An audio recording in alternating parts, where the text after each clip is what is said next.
1 जनवरी 1948 की यादें। आजाद भारत का पहला बड़ा गोलीकांड।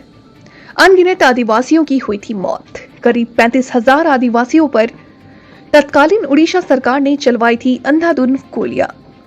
अनगिनत आदिवासियों की मौत आज ही की तारीख को हुई। आखिर कैसे मना ले हम आज का नववर्ष।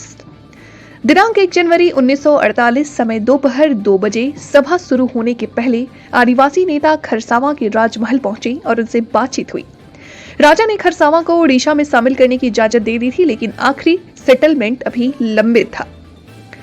आजादी मिले अभी 150 दिन भी नहीं हुए थे कि देश का संविधान अभी बन ही रहा था। महात्मा गांधी जिंदा थे।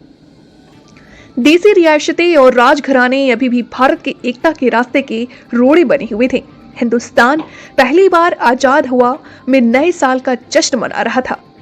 तभी 1 जनवरी 1948 को बड़ा गोलीकांड हुआ। आजाद भारत का यह पहला गोलीकांड था। हजारों आदिवासियों की भीड़ पर उड़ीसा मिलिट्री पुलिस ने अंधाधुंध गोलियां चलाई थी। इस गोलीकांड का प्रमुख कारण था खरसावां के उड़ीसा राज्य में विलय का विरोध।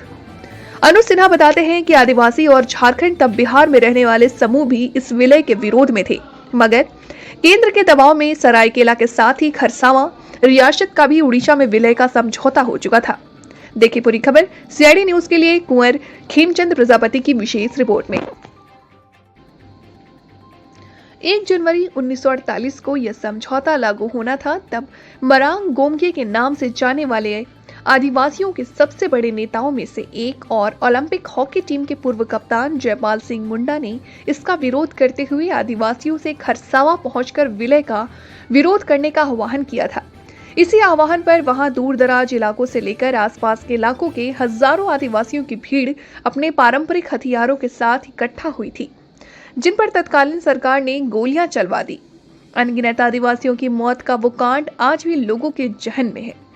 इस गोलीकांड में हुई मौत का कोई आधिकारिक दस्तावेज नहीं है, लेकिन कहा जाता है कि आजाद भारत के इस जालियांवाला बाग कांड में अनगिनत आदिवासियों की मौत हो गई थी।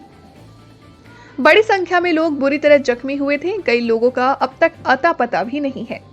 इसी की याद में हर वर्ष जब दुनिया भर के लोग अंग्रेजी कैलेंडर के अनुसार नव वर्ष का जश्न मनाते हैं, उस दिन खरसावां शहीद स्थल पहुंचकर हजारों लोग अपने पूर्वजों को नमन करते हैं। आखिर क्यों हुआ था 1 जनवरी 1948 का खरसावां गोलीकांड?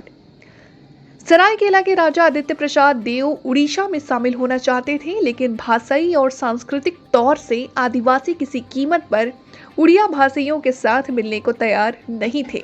इसी को लेकर 1 जनवरी 1948 को खरसावां के बाजार में आम सभा आयोजित की गई थी।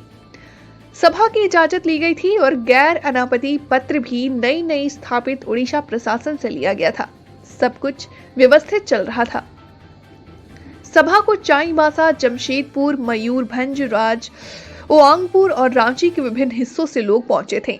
सभा शुरू होने के पहले आदिवासी नेता खरसावां के राजमहल पहुंचे और उनसे बातचीत हुई। राजा ने खरसावां को उड़ीसा में शामिल करने की इजाजत दे दी थी, लेकिन आखिरी सेटलमेंट अभी लंबित था। इस दौरान आदिवासी सभा की ओर से अलग आदिवासी राज्य की मांग की जा रही थी।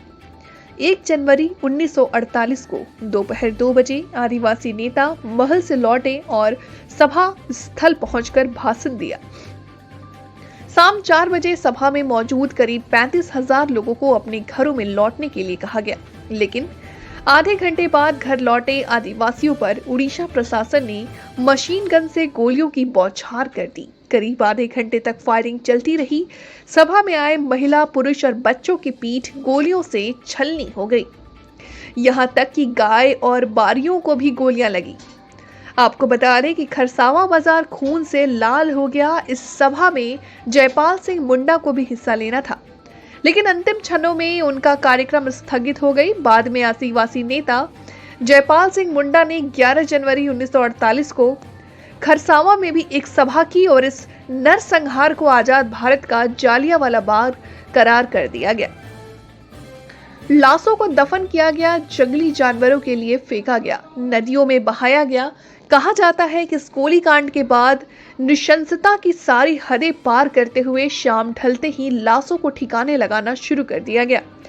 6 ट्रकों में लाशों को भर दिया गया और दफन कर दिया गया। या फिर जंगलों में बाघ तथा अन्य जंगली जानवरों के खाने के लिए छोड़ दिया गया। कुछ लाशों को नदियों की तेज धार में फेंक देने की बात कही जाती है। घायलों के साथ तो और भी बुरा सलूक किया गया। जनवरी की सर्द रात में कहराते हुए लोगों को खुले मैदान में तड़पते हुए छोड़ दिया और मांगने पर पानी भी नहीं दिया। जयपाल सिंह मुंडा की इसी सभा में खरसावां राहत कोष का गठन किया गया, जिसमें आदिवासी नेताओं ने 1000 मृतकों के परिजनों और इतने ही घायलों की मदद की जिम्मेदारी उठाई। हिंदी में हस्तलिखित ये अपील आज भी राष्ट्रीय अभिलेखागार झारखंडियों की शहादत का सबूत है। कुंवर खेमचंद प्रजापति के साथ CID न्यूज की विशेष रिपोर्ट।